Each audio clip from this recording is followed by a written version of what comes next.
I'm going to be very careful to say that something has to be done all the time because I don't know everything about everything.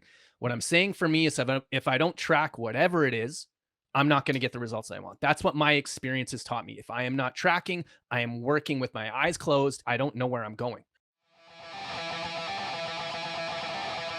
Wits and Weights community, welcome to another episode of the Wits and Weights podcast. Today is a very special day because I have on the show someone I would consider a friend, a peer, a mentor, a brother, and one of the few men in my life who pushed me to be a better man.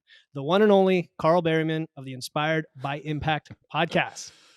I invited him on, or he invited himself, or we mutually agreed to have him on to talk about the health and fitness side of his personal journey to build muscle, to get strong, to fill out his sleeves, not only to become a better man, but a bigger man in the literal sense. And we're going to dig into some of the methods, but also more importantly, the principles of what it takes to crush your body composition and fitness goals, and many other topics to be revealed soon. Yep. So Carl and I met. So we met when we did a podcast swap. This was probably, I want to say 6 months ago or so. And you can find his first interview on episode 47 of Wits and Weights, or my interview on his show, Inspired by Impact, a podcast for men, episode 37 that came out around January. So stop right now, follow Inspired by Impact in your podcast app, and then keep listening. Back then, I had no idea we would develop such a close relationship like we have. And we continue to bounce ideas off each other. We spiral what we're doing, our impact, our work. And yeah, I didn't know that would happen, but we've really pushed each other. So check out 47 for my original intro of Carl. He doesn't really need an introduction for today. So today I thought it would be fun to have a more organic conversation because Carl is the type of man who is an expert at peeling back the onion, the mental onion, the layers. He gets to the core, but beyond that, he goes into a completely different dimension of reality. And that's where he excels. And I hope we get to today. So Carl, my brother, this is going to be a fun one for us and the listeners, as we were talking before, pushing go. So thanks for making another appearance on the show, my man. Hey, man. Like I said before we even hit record, I've been looking forward to this all week. And like, it's funny because I take for granted the fact that I've got so many amazing people that I've met through the podcast. And it's funny because I mentioned in one of my podcast episodes recently that if you want to really build amazing relationships with people, start a podcast because you get such amazing in-depth conversations. But like you, I had no idea it was going to go like this. Like I'm not shy to reveal some vulnerable stuff with men in my life, and I'm very fortunate where I have, I'm going to say, like 6 or 7 men where we can go really deep on stuff that people don't normally talk about. I had no idea you were going to be at the top of that list. Like you and I communicate with you more than just about any other man now, going back and forth, like just running these ideas off each other and constantly giving each other spots and helping each other get stronger. And man, like my life in so many different ways has been leveled up as a result of our relationship. Oh, so man. I'm honored to be here, man. It's mutual. And I think we get that energy from each other. And I wouldn't have called myself the type of guy who is super open about my emotions. It wasn't that I was reserved about it, but just you pushing me to do that. I am a man of action. So when I have this guy like you come in who says, you know, we need to be vulnerable, we need to talk about this stuff, this stuff's important, and I hadn't really heard that message, all of a sudden it's, okay, let me take action. If that's important and I understand that it is, let me go after it. And then your comment about podcasting for relationships. Oh, I mean, we can't stress that enough, Carl. Like, even if you're not in it, a business, if you don't even have a business, just start it for a hobby. Yeah. And all of a sudden, it's like dating or meeting friends. It's very hard to do like in the real world, but with podcasts, you're kind of forced into that in a way. Yeah. Right? You are. And you all of a sudden build this huge network, and they're like-minded people, like-minded in terms of not necessarily you agree on everything, but your passion for life and your passion for asking questions and having conversations. So you've enlightened me, but you've also introduced me to people like Darlene Marshall, who I just recorded this week, who's making me rethink just my philosophy, you know, my values. So anyway, Carl, right now, just to ground listeners, you want to interrupt? Yeah, I do. Right. And you better get used to this. Well, I'm sure you're used fine, to me interrupting you. I want to go back to something that you mentioned there, because you talked about how I kind of opened your eyes with regards to the vulnerability and the sharing and stuff like that. one thing I'm really starting to entertain more from an idea and just I do that too much. Like, I do it too much to the point where there needs Mm, to be more action. So I look at you, a guy who's mm, all about action. It's like, hey, I need to take more action. You're looking at me, seeing a guy who's really vulnerable and saying, I need to do interesting. this. While I'm not going to say either of us is right or wrong, we need to try on what fits for us and make sure that we know where that destination is that we're going and seeing if we're actually Yes. getting there. Because I take a look at, like, yeah, I do a ton of journaling, I do a ton of meditation, everything like that.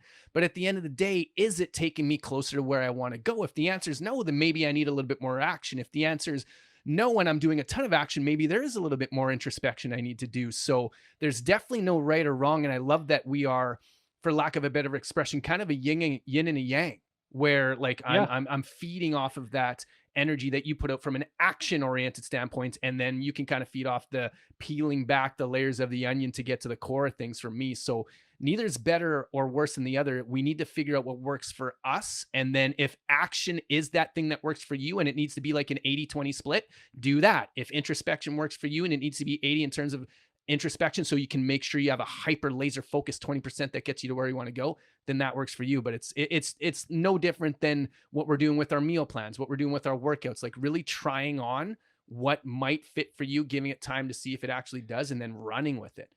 Yeah. That this reminds, because we're going to get into principles and methods, Carl, and what works for you is not just lip service. It's not just a buzzword, right? Because I just this morning there was a Q&A on one of the podcasts I listened to, and the question was, if I don't like tracking, why should I track? Because I know we're going to get into that a little bit. And he said, well, you don't have to. He said, for some people it reduces decision fatigue, and there's other reasons for it. And but beyond that, then he talked about how the things that work for him as a host in the past to solve problems give him the experience and lens and maybe bias to apply to other people and what might work for them. And that might not work for that Right. individual. Right. So this is the difference between principles and methods I think we wanted to get into. Maybe we could just dive into it right now. Yeah, I Right. absolutely, because that's Yeah. that quote. I can't remember who said it, but the quote with regards to the man who focuses on principles Oh can my get to where, gosh. yeah, like Oh my that. gosh. Wait a minute. Wait a minute. We're on the same wavelength. So Carl doesn't know my notes here. Carl doesn't know my notes, but m- I have it. m- Is it the one by Is it Ralph Waldo misattributed to? Emerson? Yes, it's Yes. Okay. misattributed to Ralph Waldo Oh, Emerson. okay. It was actually said by Harrington Emerson. He was a business Yes. theorist. He was like a Yes. pioneer of scientific management, which for people listening, actually that kind of ties into my career as an engineer. Scientific management is just how do we do things in a data-driven way. Mhm. You could take that to extremes when it comes to people and you talk capitalism, labor versus capital. Anyway, Yeah. he said, quote, as to methods, there may be a million and then some, but principles are few. The man who grasps principles can successfully select his own methods. The man who tries methods ignoring principles is sure to have trouble. Yep. So That there you one I go. used to have that on my fridge, and it is yes, principles. Go ahead, kick this one off. No. I mean, so on this show, we talk a lot about nuts and bolts things. And actually, you've encouraged me to also keep exploring the behavior change and mindset part of this, which is extremely important. But just take energy balance, for example, right? The Mhm. relationships between the calories you consume and the calories you expend. And to gain weight, which is something you're trying to do right now to build muscle, I'm right? not You trying need to to do be it. in a I'm doing surplus. Yeah, you're trying to do it, right? You're doing it. You're doing it, right? it. Oh man, we can get into the definition of try and Yoda and all that. But anyway, Yes. um, taking action is trying, isn't it, my man? Yeah, The yeah, it is. beginning. Okay. So you have to eat more than you burn, and it sounds simple, right? But then we get into how do you do that and how does your body respond and what are the methods for that? So one method Right. is to count calories, Mhm. right? That's a method, counting calories or tracking food or whatever. Others would be using a meal plan, using portion sizes, measuring your food but not tracking it, estimating based on labels, estimating what you see, Mhm. or just intuitively eating based on experience and hunger signals, Right. right? So my approach with clients, which when Carl and I were first talking about coaching and things like that, he's like, I don't want to do this, and we're going to get into it. Like my approach is use tracking because to me it was a quick way to get awareness and precision for a lot Yeah. of people who I deal with who've never had good understanding of their hunger signals or what they're consuming. So tell us about your view on that specifically, and then we can branch off from there. My view on that specifically is that if it works for you and it's taking you to where you want to go and it's something you can sustain, like stick with it. Like, why not? The other view that I would have on it to oppose myself, because I'll play both sides of the fence here, is that if you're not getting to where you want to go based on what you're doing, then you'd be insane not to try something else, regardless of Mhm. how much you hate it. Like, because just the fact that you Yeah. hate it, if you then start getting results as like if you start making the progress you want as a result of doing the thing that you used to hate, guess what? You're not going to hate it anymore. Yes. You're going to like it. You're going to like it because all of Yeah. a sudden it starts to work. Now, for me, this is how I would phrase it. I haven't taken the time to develop a better relationship with tracking, like calorie tracking, because the stories that I play in my head with regards to doing that stuff, like I remember like there was a few days there. I only did it for like 3 days. But like one of those days specifically, I remember I'd go in there and since I'm eating the same thing, it was super easy to track, right? But then like I think about when I make my shakes, I think about when I make my pierogi casserole, like I'm trying to like to try to just do the math on that. Like cooking is something that I use as a relaxation outlet. Mm. Like it's downtime for me where I can just shut off, not be thinking about my podcast, not be thinking about spirituality and all this stuff. So for me to then take something that feels like work and put it into a space that I go specifically to not work, that's where the relationship kind of came to a head. So I'm like, okay, well, if I'm not tracking via an app or something like this, I at least need to be doing something. And it's really interesting for me what I because I shot up weight pretty quickly, which was really, really surprising for me. Mhm. And I've had lots of people mention that they notice the differences Yeah. too, Yeah. which for my ego that's nice to pump my tires. But I noticed for me that I like you said, I always want to unpeel the onion and get to the core. So it's like, okay, I've hit a plateau. What does that mean? Does it mean I'm not eating enough calories? Probably. Okay, so then why am I not eating enough calories? Let's peel another layer. Okay, well, I'm not eating enough calories because when I go to the fridge, I don't want to take time to prep stuff. Okay, so if I don't want to take time to prep stuff, what do I need to do? I need to have stuff prepped in advance. So for right now, what I actually track is food prep. I don't track my calories. Like I know Mhm. the portion size I'm going for, but if I get food prep done 3 times a week or more, I don't have to worry about calorie intake because the food is there. And not only there, but it needs to be delicious. So last night I'm like, man, I don't feel like eating. I'm not hungry, but I have to. I'm going on the show tomorrow. I've got to be nice and bulk for Philip here. So I'm like, okay, what's gonna be quick? What's gonna be easy? Tacos. Tacos. Mhm. So I'm like, okay, that's gonna be quick, done, and I get my calories in. So really taking the time to figure out why I haven't been doing what I know I need to do has helped me figure out how to do things as simply as possible. So the principles, how do you make mistakes hard to make? That was the Mhm. question I had to answer. How do you make mistakes hard to make? Yeah. So what you're telling me then is through this process, you're gathering data of some kind. It's not the Yep. same data that I would have a new client do because there's a system I have, and that's a kind of a reliable way to dive into it right from the bat because I have a Right. tool for it. But you also have a tool, and it's take the output, which in your case is you didn't gain weight, which we can get into that like that and how you calculate that accurately and so on. Yep. You took that output, said it's not where I need to be. I need to push it higher. You already have this reliable or consistent way of eating, and now you know there's a delta to that you need to make, Yep. whether it's via prep or the content or the quantity or what have you, and then you make it. So it really does sound to me like you're tracking of a different with a different tool, effectively Yeah. tracking Yeah. something. You're tracking Tracking information. still Yeah, it has to be exactly. done. It has That's to my be point. done. Yeah, That's something that I would yeah. That's the I'm principle. not Yeah. right. It's the principle. I'm never going to say actually I'm going to be very careful to say that something has to be done all the time because I don't know everything about everything. What I'm saying for me is if I don't track whatever it is, I'm not going to get the results I want. That's what my experience has taught me. If I am not tracking, I am working with my eyes closed. And if I'm working with my eyes closed, I don't know where I'm going and I'm not Yeah. going to get there. Yeah. And you said to get the results you want. So your result right now isn't wellness, it's gaining muscle. Like, let's be honest. I mean, you might have other micro Yes. goals and problems you're trying to solve in Yes. parallel. Which is why I switched back to eating. Like I got off of my plant-based diet because I know right now the goal is to put on lean muscle. Right. And in order to do that, like I was just getting so tired of beans and lentils and tofu, which I still eat for sure. I still eat. Sure. But as soon as I started adding chicken and dairy and ground beef and ground turkey back in there, that's when I started to get excited about eating again. I'm like, man, I miss this stuff. All right. So you're So, just saying, just from a psychological standpoint of and enjoyment standpoint, you were yes. getting Huge factor that fatigue. people, yeah, Yeah. the huge factor Yeah. that people completely downplay is how much are you going to enjoy the thing that you need to do to get you where you want to go? Because if you don't enjoy it, as soon as you can stop, you're going to stop. Agree. Yeah, and we talk about sustainability, which again is another buzzword that gets thrown around sometimes lightly. And what you're telling me is that even during a muscle building phase, which we know can last a long time, it can last Yep. 6, 9, or more months. Yep. It's not a short term process, so you have to make it enjoyable, but also not make so many trade offs that you don't get your results. That's the thing. You're Yes. not living at Yes. maintenance. You're trying to push your weight, and what's happening is I sent you those graphs by text yesterday of Yep. like my personal last time I did a building phase.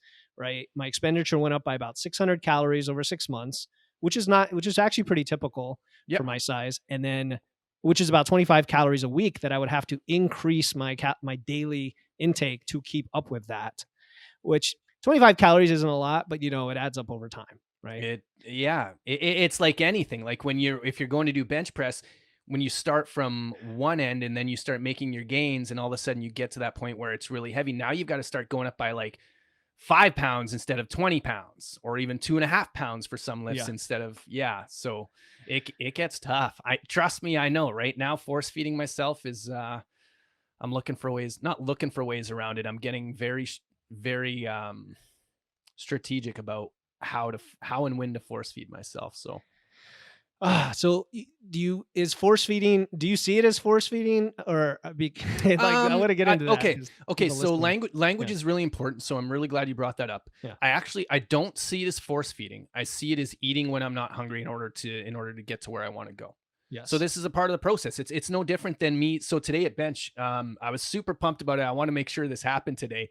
So for the longest time, I was stuck on 185, right? For bench, I do it 5, and when I was doing it by myself, I didn't even try a 6th time, even though I made sure I did them in the squat racks. Hmm. I was just scared.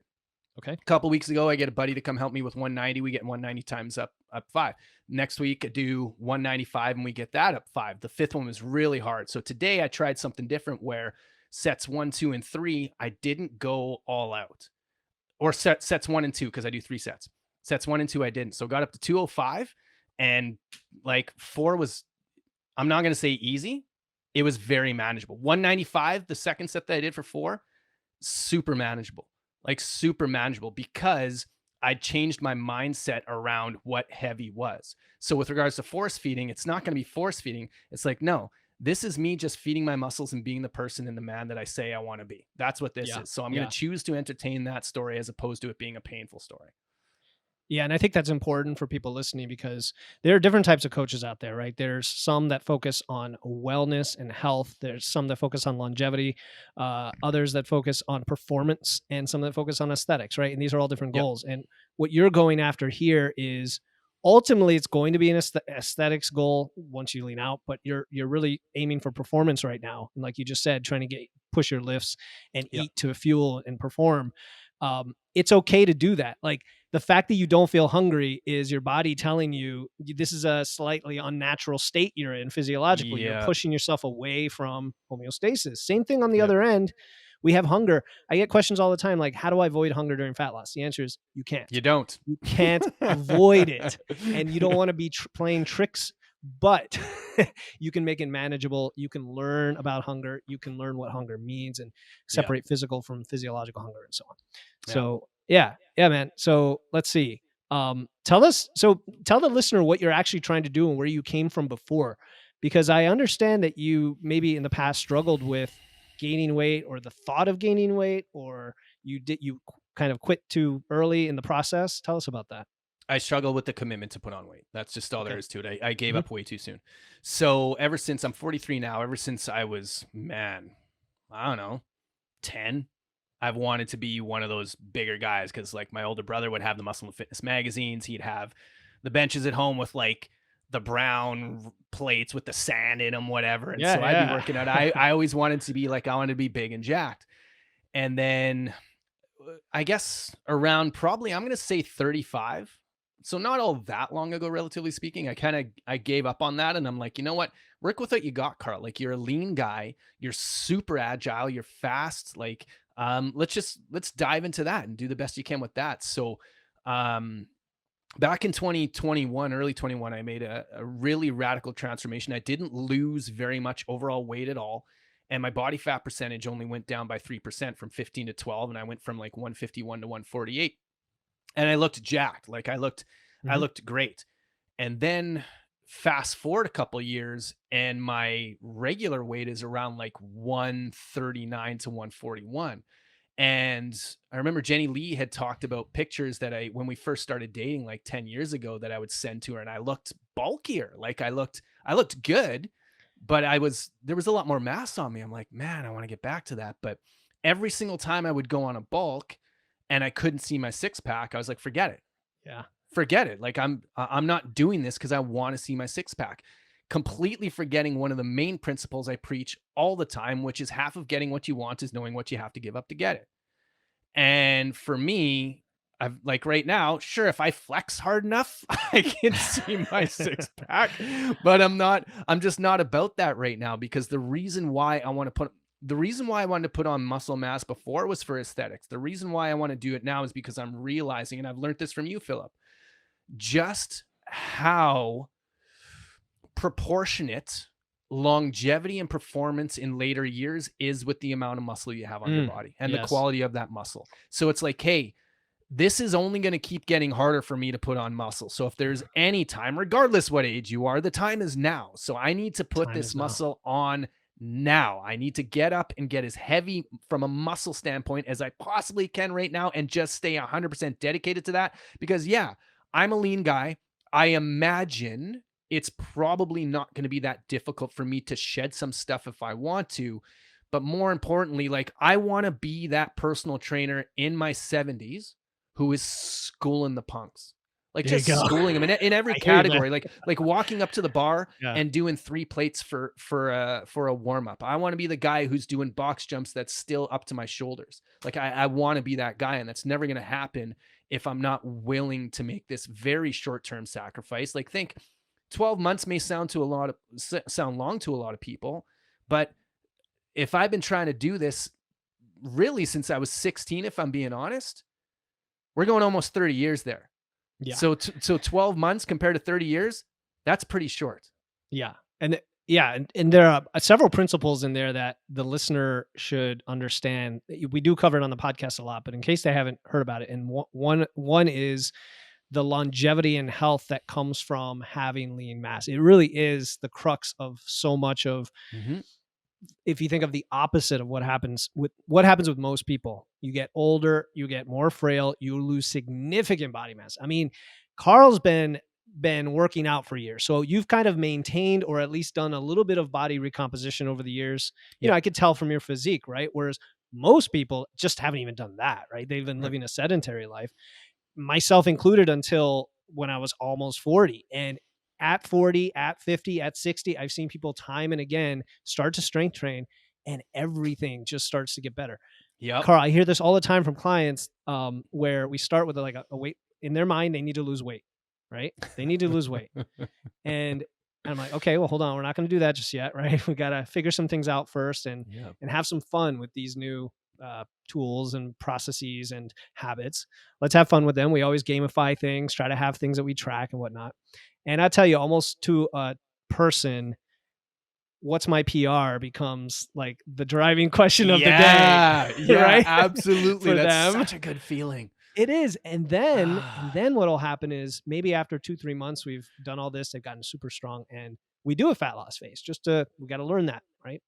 And they're like, wow, this is way easier than I thought. Wow, why is my body responding this way? Wow, wow, wow. And it's like, you're lifting heavy. Like, it really comes down to that. All the other Yeah. stuff is important, like sleep and stress and stuff. But the big change that you never did before was telling your body muscle's important, Yeah. you know? And So you yeah. think that, so not solely, but you think one of the main driving factors of that is Lifting heavy. Yeah. Okay. Why? Lifting heavy. It is a few reasons physiologically. Well, it's lifting heavy and progressing, progressive overload. So I want to be Yep. clear because you can lift in a higher rep range and still have progressive overload and still develop muscle mass for Okay. sure. Okay. Yep. But and you've probably learned this yourself, like with deadlifts and things like that. Building that base of strength makes working in all the rep ranges easier. Way And easier. yeah. And the heavier you lift, and we're talking your 85% of your max, not maxing out necessarily. Recruits bigger muscle fibers that normally would stay somewhat dormant. They just would Yep. not get recruited. So that's super important, especially if, hey, women, you want a bigger glutes, guys, you want, bigger back, like all that stuff. You got to dig deep and lift super heavy to Yep. get those. Now, once you've built that base, then you can start having fun, right? You can do the Mhm. bodybuilding, the power building, the endurance stuff, throw all that in there because you've built the base that you can very easily maintain compared to what Yeah. it took to build it.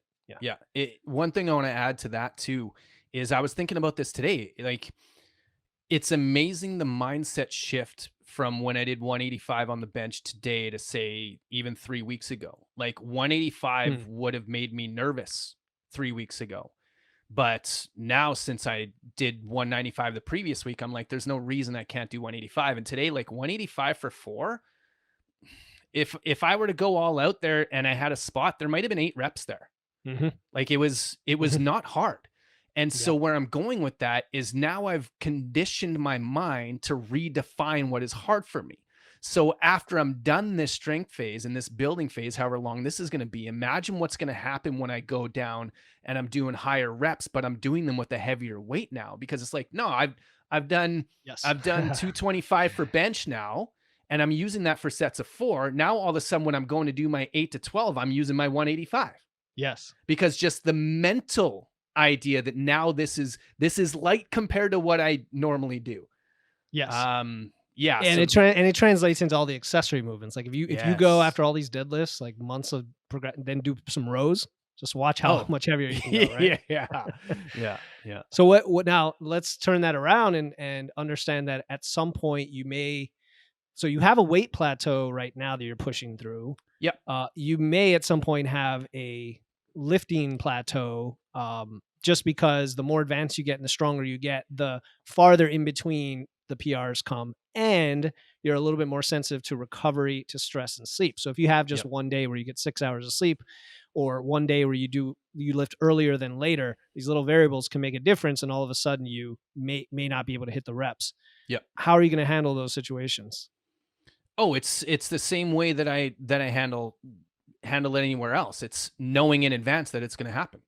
Yeah. Knowing in advance that it's going to happen and making sure that I have tools in place that are going to enable me to emotionally manage that. Um, yeah, like say for example, squats right now. I can squat about as much as I bench because the thing is with squats, I'm always super concerned about my back, which Mhm. means I'm going into it with the wrong mindset. So I'm trying out different variations of the squat. Oh, like the back squat for sure. Mhm. But in terms of like when those plateaus come, just knowing in advance, okay, this is exactly what I need because what this is telling me is that what I did to get where I am is no longer working. So I need to grow in some way, shape, or form in Yeah. order to get to that next level of me. So that's like, I'm really starting. One of the questions that I've really gotten the habit of asking that's kind of annoying actually is when like shit hits the fan and things start going wrong. It's like, what am I supposed to learn here? Like, what am I missing? Mm. What do I need to do differently? And I start really diving down. And I say annoying because there's a part of me that wants to play the victim, but it Yeah. just I give myself a little bit of time for that sometimes, but not really. It's like, no, okay, you're stuck and you're stuck for a reason. What are you missing? How can you expand here? Like this is I hate saying cliche stuff, like the whole thing, like look at it as an A failure opportunity. as an opportunity. Yeah. Yeah. Yeah, Sure. and everything like that. But the reason, like cliches are cliches for a reason, right? Yeah. So, There's some truth in um, them. Sure. yeah, there definitely is. So, yeah, just knowing the Platts is okay. I'm stuck. Not only what can I do, but who can I ask for help?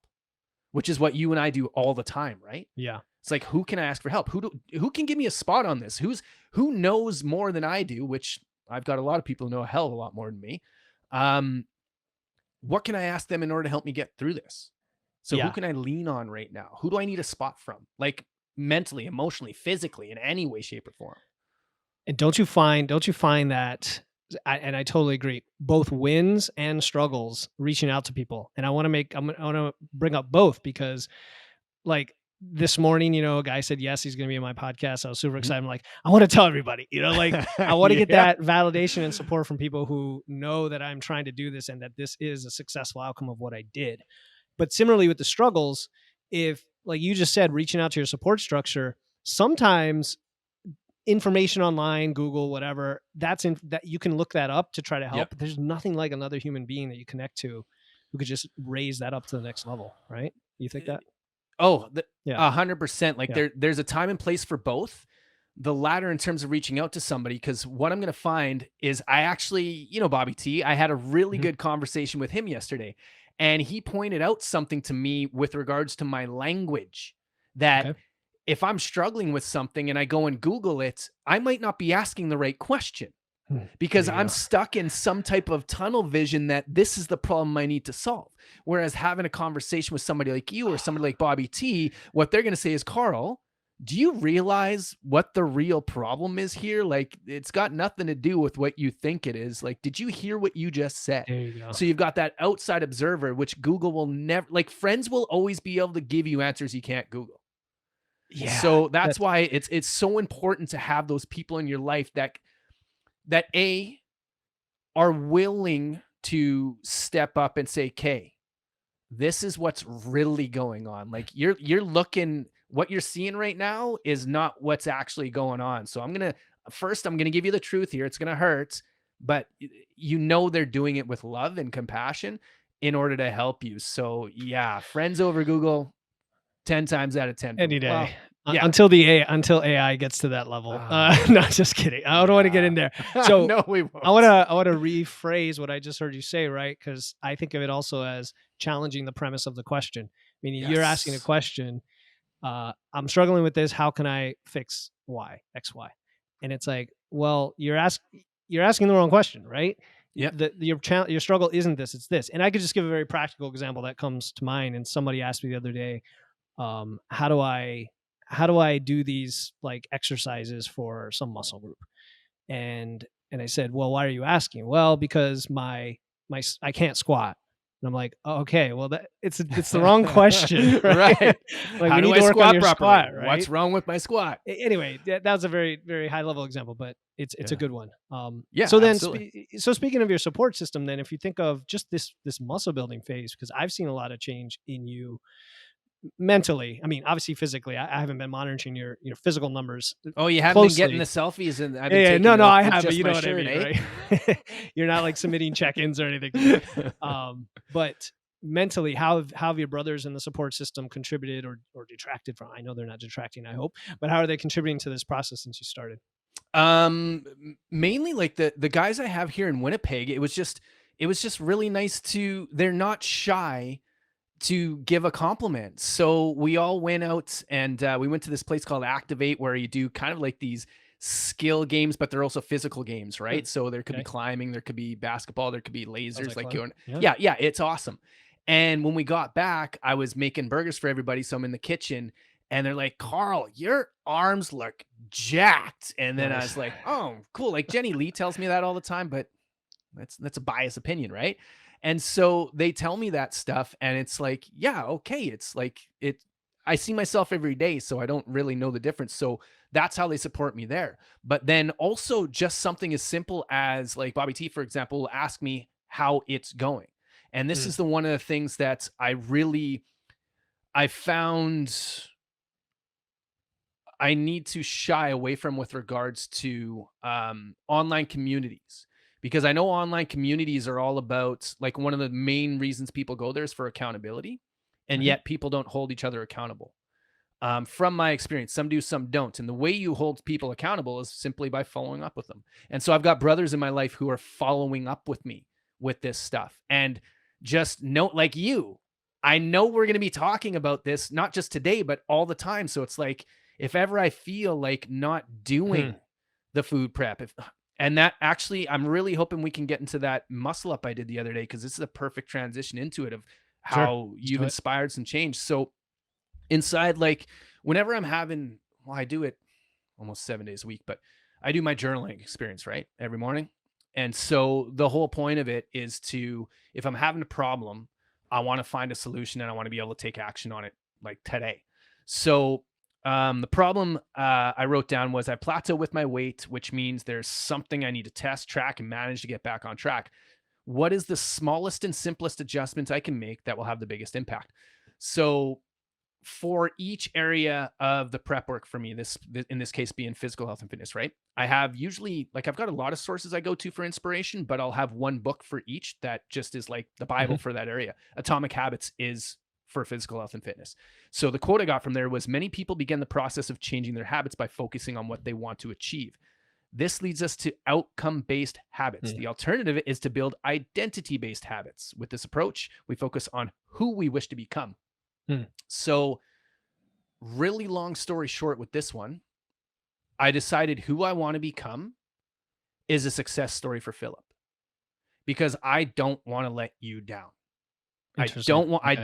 I don't want to let you down. I want to come on your podcast a year from now and be able to say, this is how Philip helped me. I followed his advice in so many different ways, like not just with the nutritional advice, not just with like what weights do and exercise and stuff like that, not but just so much more, like just mental and emotional support and love and compassion and everything like that.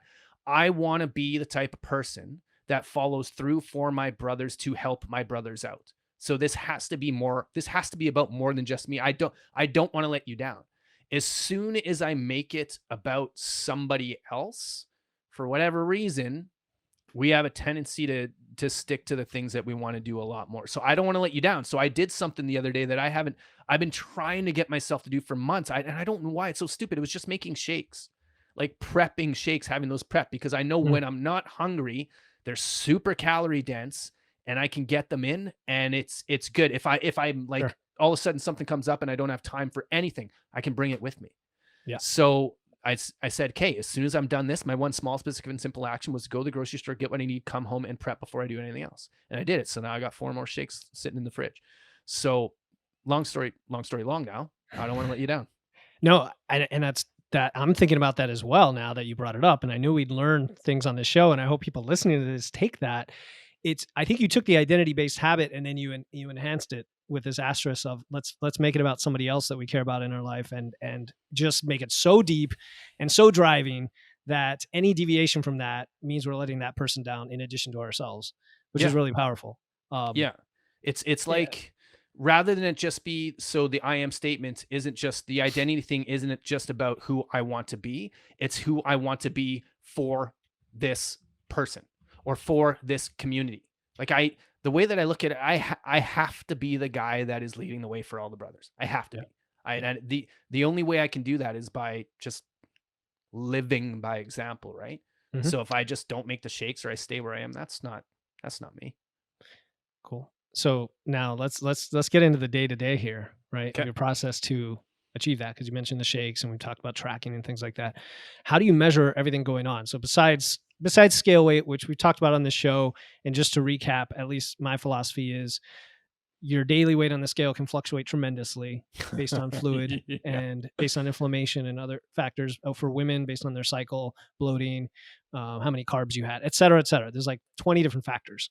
So it can go up and down. And guys that are kind of in our weight range, it can go up and down 3, 4, even 5 pounds in a day, depending on what's going on. Our weight range, eh? You're giving me a lot of credit there. Well, yeah. How It's, much are you right now? I'm still down at like 170 something, low Okay, 170s. so Okay. okay, so you've got 20 something pounds on me. Yeah, it's in So the ballpark. we're in the It's in the same. ballpark. All right, I'm flattered. The interesting thing about human beings is like there's a normal curve, right? Like most people Yeah. fall in a similar weight range, similar height range, and so on. So you end up getting used to these numbers and kind of making the connections. So where was I going with this, Carl? Talking Oh, about the weight. day to day. Yeah. So like one measure is your weight, but then you have to be careful to use the right aspect of that. Like so for me, it's a 20-day moving average, and in Okay. that, and I use a food logging app to see that, but you can just calculate that. What else are you measuring? Because I was thinking if you felt like you were interrupted someday and you didn't have the shakes, or you did have the shakes, but you didn't feel hungry or what have you, how do you know at the end of the day you got what you needed to get? So for me, the main thing that I'm measuring right now from a physical, I guess a weight standpoint is I use the Remfo scale, right? So it's got it gives you everything. Some of the things on there aren't very accurate. I know that the body weight and the lean muscle are accurate. So that's what I'm doing. And since, man, it's been a couple months now where before I was only doing it once a week, right? And then you suggested doing it every day, and I'm like, whatever. I don't want to do this every day, but I'll do it because I don't know everything about everything. So I started doing it every day, and it got really interesting because what I would notice is the graph. If I were to pull it out, it goes really slow like this, and then bump and down, and then a little bit higher, bump and down. So there's Okay. always a dip before and up. But I've Yeah. noticed like it's very, very, very incremental. But like this straight line right here actually isn't a straight line. Right. It's it's like this, right? So Yep. say for example, this past weekend when I was just, oh man, my emotions control the way I eat hardcore. So, and for me, I don't binge when I feel like crap emotionally. I do the opposite. I don't eat. I Okay. don't eat. Okay. So, but since I've been getting on scale every day, Which is a uh, problem now when you're trying to gain weight. So it's just the yeah, opposite of yeah, what most huge people problem. have when they're trying to Huge lose weight problem. and then they overeat. Yeah. So, Uh, but since I was weighing myself every day, when I hopped on the scale after not eating, I actually had my highest weight. Yeah. And It's so so weird, right? and so there was no rhyme or reason to that, which is why it's so important to have that data. It Because is. when you can go the data, because I don't want to base how like the results I'm getting on how I feel, because just like when I used to take the glamour shots, like I take one every week, there'd be weeks where it's like, oh, I had a bad workout week, I wasn't eating that good, these are going to look horrible. I compare it to the last week, it's either the same or better. Mhm. So you need that data there. So for me, the primary one right now, yeah, I'm looking at that every day so that I can make sure I'm managing that. But then the bigger one is inside the gym.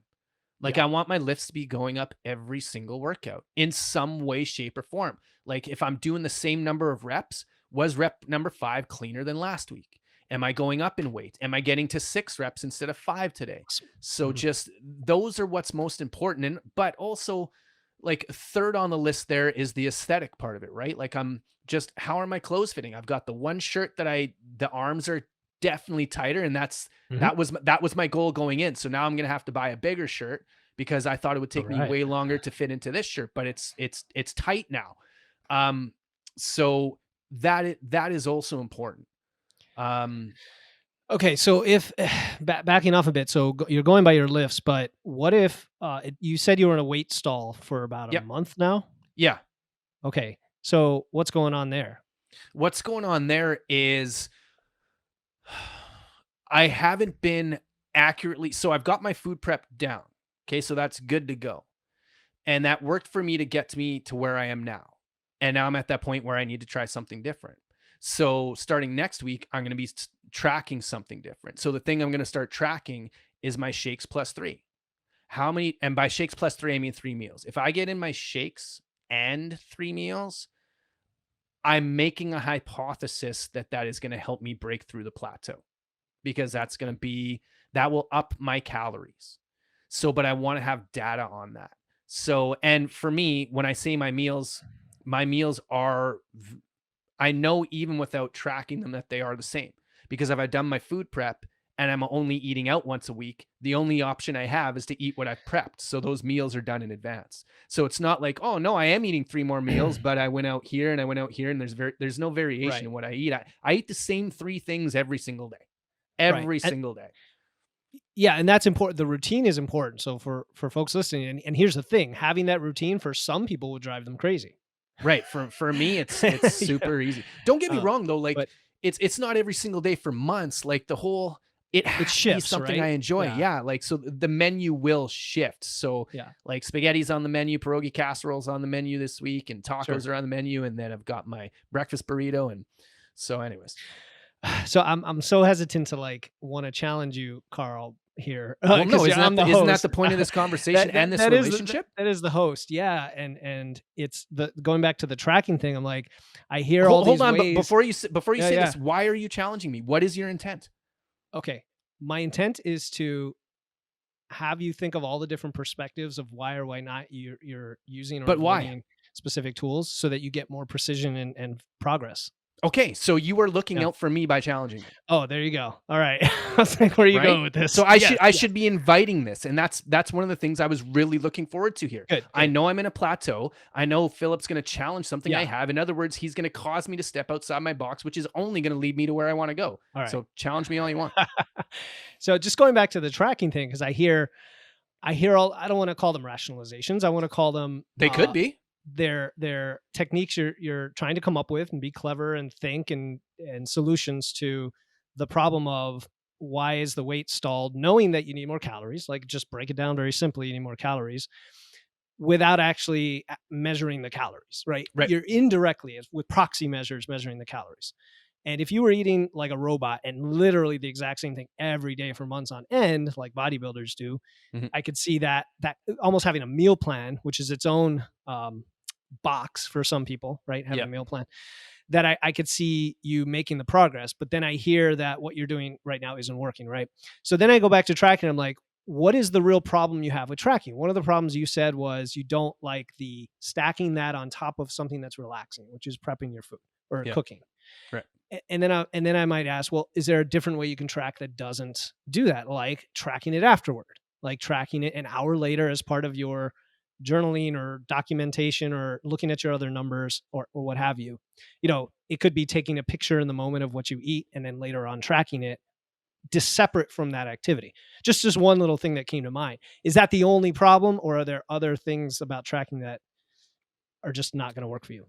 No, I don't know if that's the only problem, but that already starts to make sense. Like, what if I just if the problem is for me doing it while I'm doing something that I'm supposed to enjoy, why don't I have a specific time for doing these things then? Like, why don't I do it Mhm. another time so my cooking's done? But then it's like, hey, maybe when I've got some downtime, I go back, I grab all the boxes, I grab the labels, and I figure shit out. So, Yep. like, that makes sense to me. So that's something that I'd be willing to try. Now, to answer your question, is there anything else that is stopping me from doing it? Like, if you did that, if you hypothetically put yourself in that position of, okay, I'm going to do it later, and maybe there's an easy way to do that without even having to grab all the boxes. It could be like what I do when I go to a restaurant. I just put in the basic common foods into the app and ballpark it. And that actually results in a more accurate number than not doing it, is what the science shows and what kind of experience tends to show. Even if you're within 30% plus or minus, it tends to average out, and Mhm. at least gives you a box where you can up it each week, knowing that Right. you have that target. So There, yeah. there's a story playing in my head that I'd be willing to investigate and see if it's not accurate. There's something about me that is very resistant to making eating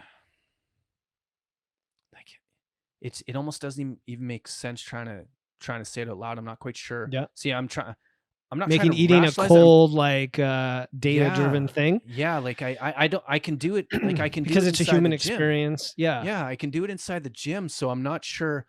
The question I'm gonna have to ask myself is how do I still keep this as much of an enjoyable human experience while still getting accurate on the data? Like Fair question. that's a question I need to ask myself It's a and fair come up. question. And Yeah, when you look at the analogies, so you mentioned the gym, being on your kind of your advocate here, the gym, going to a gym and lifting weights is not really a natural human experience. We right. created these boxes with these bars and plates, and like in real life, quote unquote real life, our ancestors would have just lived their lives and picked up heavy stuff and Yeah, and they wouldn't have gotten as jacked as we're trying to get. Let's be honest, it would be somewhere of in the middle. course. Yeah, they're so far less than us. You look at hunter-gatherer tribes or what have you. And then another analogy I often use is banking, and you could argue that also is an artificial construct of like having money and having budgets and stuff, and it's so we need to treat it that way. So I get all Yeah. that. I get all that, but I also go back to you wanting to build muscle efficiently, effectively, to get to this goal. what's the best way we can do that? And what are the best tools for it? And you also said doing something you don't like, you could eventually either like it or at least not notice it if it's part of your routine. Right, but okay, so you were going back to what we said earlier in the conversation, and the other thing I'm gonna challenge myself on is what if I started doing it and all of a sudden I got to my goal way faster than I expected?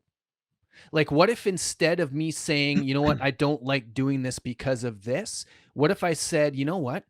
What if this actually gets me to where I wanna go faster?" Like, Mhm. that might be able to change because really it's my emotional Yes. connection to the activity that I need to address. It's Yes. not the activity itself, it's my Right. emotional connection and the stories I'm telling myself about that, because there is a way to make it fun. Like, I love doing burpees. Yeah. How like, that's insane. That is insane. Why It do I is. love yeah, why do I love doing burpees? Because I have different stories and emotional connections associated with them. So maybe now it's me Mm. looking at my stories and my emotional connection I have to tracking diligently that I need to address, and who knows? It might end up being one of those things where I do it, I'm like, "I hate to say this, but I should have listened to Philip." You never know, man. But you'll have The information. You'll Yeah. know. You'll know if you Yes. truly just despise this with all your passion and it's just not something for you. And there's things like that in our lives. What Yeah. what can you say? Yes. I still don't like squats. I'll be honest. I'll say it out loud. I love deadlifts, but back squats, and maybe it's not that I don't like them. I just look forward to them with a little bit of dread every time. Why? For several reasons. It's one is the back issues I used to have, and I know you mentioned Okay. something similar, which Yep. gets me to be very focused on my form and do things the right way. But the other thing is, I'm not as strong in the back squat as I would like to be. So it's one of these things. I know I have to do it to push it, and Yeah. that's what drives me to do it, and I do them. Yeah. So I'm fine with that though. I'm fine because I know in the moment I'm like, why am I doing this? Why am I doing this? But I focus and I do it and I push, and then when I'm done, I'm like, oh, so glad I did that. But this brings up another interesting argument, though, or Yeah. discussion, I should say, in terms of at what point do we stop trying to fix our weaknesses and just accept our strengths Yeah. and run with that? Uh-huh. Mhm. So I don't know. that's a whole nother We don't leave conversation. that for the audience to answer. Yeah, they can give you some feedback on that one, give us some answers. Yeah, man. All right. So what else? What has anything really surprised you about yourself during this process? Yeah. Um, the deadlifts for sure. Cool. I All right. didn't like just I was looking to get back up to so the most I've ever done in my life, and this was just in a challenge for one rep was 3 plates, right? So 315. And that was like the first time I tried it, I didn't get it up. And then this guy who was much taller than me and much thinner than me got it up. I'm like, yeah, this isn't acceptable. So I stepped back up to the bar and I got it up. But that was a one time thing. But this is what surprised me the most so far throughout this experience as it relates to this is both inside the gym and outside the gym. And I'm really glad that I had the experience that I did. I had an inside the gym and an outside the gym experience on the same day. So I'm going to do deads. And at that point, I think the max I was doing for 6 reps was, oh no, I did 235 for 5 1 week. Okay. So then the next week, I'm like, okay, well, we're going to go for 240 for sure, if not Mhm. 245 on the third set. So second set, I'm like, hey, put on what you did last week and let's get it for 6 before you go up in weight. Let's max up our reps before we max out the weight. And so I go up to the bar and I'm like, I'm getting myself all psyched up and everything like that. And I go and I lift it. I'm struggling. I get it like halfway up my shins and then just put it back down. On the first rep? Yeah, Yeah. on Okay. the first rep. So, and then I sit down afterward. I'm like, Carl, you did this 5 times last week. You're telling me you can't do it once now? So then a strategy that's always worked for me in every single one of my workouts is just have a nice relaxing workout. That's it. I just remove expectation. I have fun. I go up to the bar, make sure my form's good. So I waited about 2 minutes. I went and I pulled out 6 reps. And then I put 240 on the bar and I did 6 reps.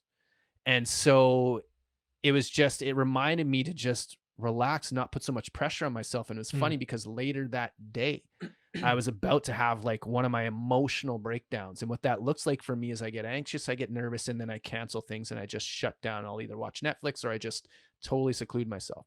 And it was a date night with Jenny Lee, the last day that I want to be doing that. And I said, Carl, you know what? Just have a nice, relaxing evening with Jenny Lee. Just focus on relaxing. That's it. You'll do what you need to do. And it ended up being an unbelievable date night, all because I remove expectation. Mhm. I let the unconscious take over, like the part of me I've been training diligently for over 20 years. I let it take over and trust that it's going to do what I need it to do. And that's exactly what the body did in that situation in the gym. And that's exactly Mm. what my mind did when I left the gym. So that was fun. That's like this is the epitome of mind muscle connection because it's your psychological state. It's not even in the moment. No. You know what comes to mind there is I lift in my home gym by myself, and I know a lot of people like to get psyched up when they go for a lift or they listen to loud, heavy rock music, or they get the camaraderie of the competition. Yeah. And I don't like all that stuff. I like when I go for my set, I turn off everything and I Mhm. just listen to myself, my body, and give myself cues. And that is kind of a form of relaxing, I think. Yeah. If people listening are wondering if they've been struggling with their lifts and maybe it is putting too much pressure on themselves, what Carl just said could be game changing for you.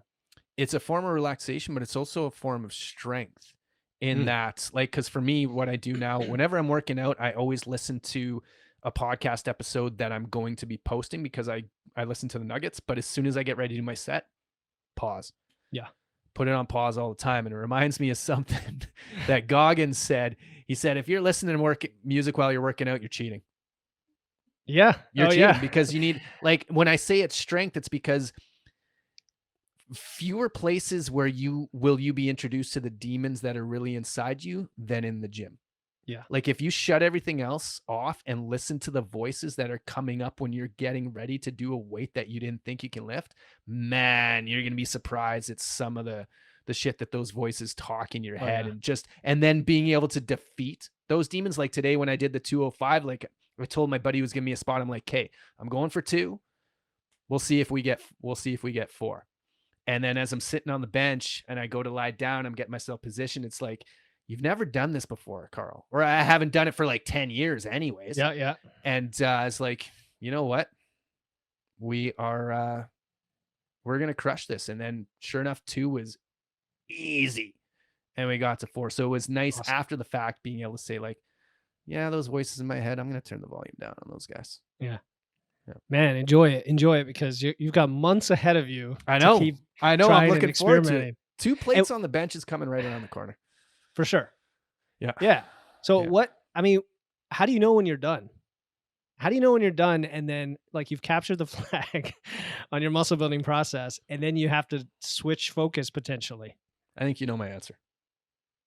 Oh, switch focus. Okay. Because you're never done. Well, I I'm mean, not you're going to say you're done. never done. Yeah, with this For phase is what for I'm talking me, about. I have a Yeah. number in my head. Like I've always wanted to be 165. Mhm. I've never been 165 in my entire life. Um, so for me, it's about getting to that number, irregardless of performance, even muscle aesthetics, anything. Okay. It's all about proving that I can do something that I never thought was possible. Yeah. That's it. So like that is the number one goal for me, and just proving I could do something I didn't think was possible. But in terms of switching gears, Well, if wait, when you get there, are you gonna stay there for a while? that's a good question. Yeah. That's a good question. I'm gonna see how much Jenny Lee can not keep her hands off me. So if the amount of physical attention I get from Jenny Lee goes up with my weight, then who knows? Maybe I'll aim for 175. But if it starts going down, I know I need to cut. So There'll be more to grab there, man. yeah, yeah, So, and I asked also for a practical reason because when you hit that weight, if you just stop and go back to maintenance, you may drop because of the oh drop in yeah, carbs. So right. overshoot it by like a couple pounds or 3 pounds. So Potentially. 165 is my overshoot right now. Oh, okay. To get to like Because I know 160 or I know when I cut, like even if I were to drop down to 155, that's 15 more pounds on me than I was walking enough. around with for years. So 15 pounds on a frame this big that's going to be healthy. That's going to be pretty healthy. So 165 is just that one day you get it on the scale, boom, you hit that number, right? As soon as I can already tell, because as soon as you said it, I'm like, no, I would love to see a 1.7 Oh, something boy. would be, that would be solid. That would Well, be that's the solid. cool thing about this is like you have a lot of runway. Honestly, you do because you started pretty darn lean. So you Yeah. have that runway to keep pushing, pushing, pushing, pushing. And I mean, I would say go until you just feel like that's it. You know, it's okay to go Until 12, I start hating the 16 process. months. Yeah. You can Like, go a long way. yeah, if it gets to the point where it's like just every single time I eat, I'm like That just too. falling out of my mouth, then That forget it. too. So, Let me but know when if and when that starts to happen because sometimes it doesn't happen. It depends on how many calories you have. Like if you're leaner and you're not up in the 4 or something range, what do yeah, you think you're eating right now, calorie wise? calorie wise, I can't even give you a number. Yeah. Okay. Okay. So if you Like start tracking, you'll know, I'd be and well, then I'd be no, curious to it's know. not if it's like that is what I'm Okay. taking away from Okay. Cool. as many things I'm taking away from this conversation. Yeah. I will begin tracking and I will begin taking a look at my emotional relationship to tracking. Awesome. So yeah, Give it a month. Like commit to a month if you can. Don't give tell you up what, early. tell you what, a strategy or a principle that works for me and kind of principle slash strategy is a lot of times not thinking too far down the road. Like say when I'm doing my I see. 500 Okay. burpees, I can't think about the 500. I've got to think about the Interesting. first 25. Got it. That's it. Okay. So for me, for like I'll do 30, but I'm going to focus on the 5. Okay. So Focus on the 5. start today or 5. tomorrow, whenever you're starting. Okay, I'll start It's tomorrow. partway through the day, so that No, kind of no, throws you off. no. Yeah. But no, it doesn't though, because remember what we said is I just need to track stuff like I need to It, track it after the fact. true. If you have the information from what you ate earlier, Right, absolutely. which I do because all I've had was a banana and a protein shake, so that's There super you go. easy. There Okay, you then go. we'll start today. All I right. hate you. So, Carl, man, you know what I'm going to ask next. I want to ask it of you again. Oh man, I can't believe I wasn't ready for this. What Ah, question did you wish I had asked, and what is your answer? what question do I wish you had asked? Let's see.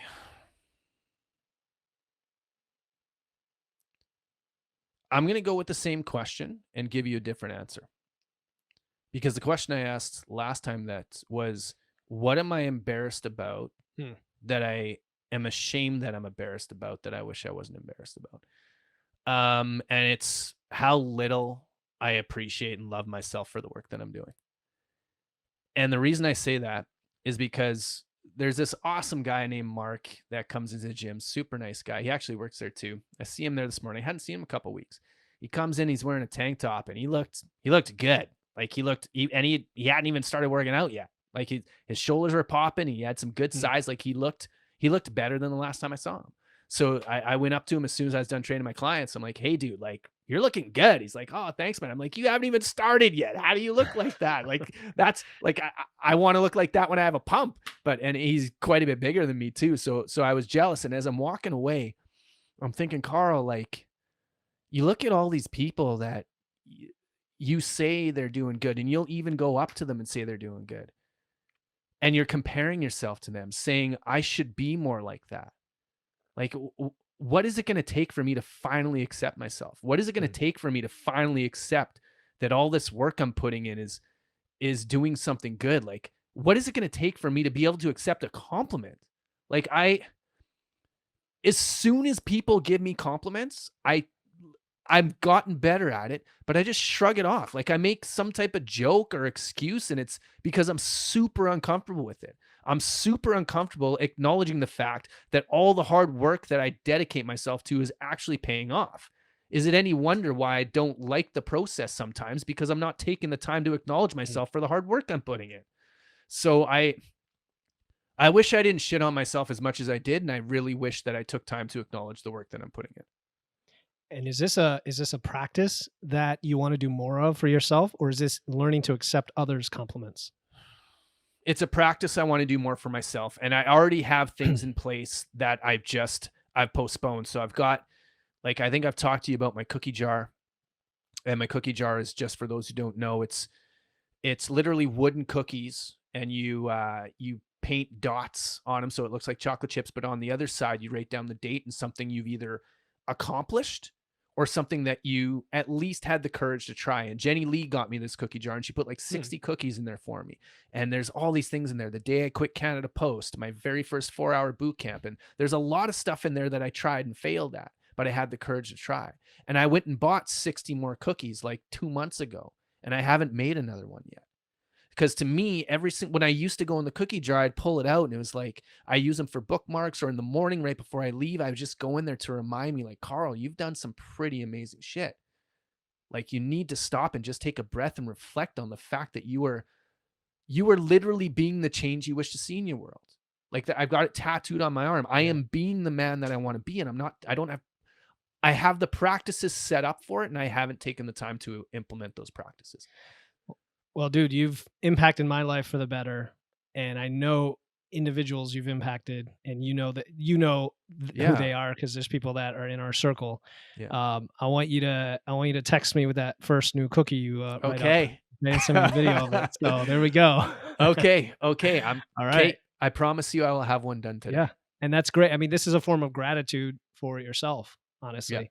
Yeah. And and I know you talked to Darlene just like I did. And daily gratitude practice is a good thing to have, and I like that idea. I might steal that idea as a way to do it for myself in some way. So, thank you, Carl, man. I think this was just what we expected and more, I hope. And always, buddy. This is amazing. Thank you for the amazing questions. Thank you for having the courage to challenge me, because that's what I talked about earlier, right? Like that's what I love about our relationship is we're not shy on challenging others' perspectives, and at the same time we will defend where we know our truth is. So I love that about us. For sure. And I hope the listeners feel like they can challenge themselves, challenge each other, look for their support structures, listen back to the episode with, whatever resonates with you, and take action on it today, because that's really what we're all about. Yep. Always a pleasure talking to you, my brother. Thank you, my brother.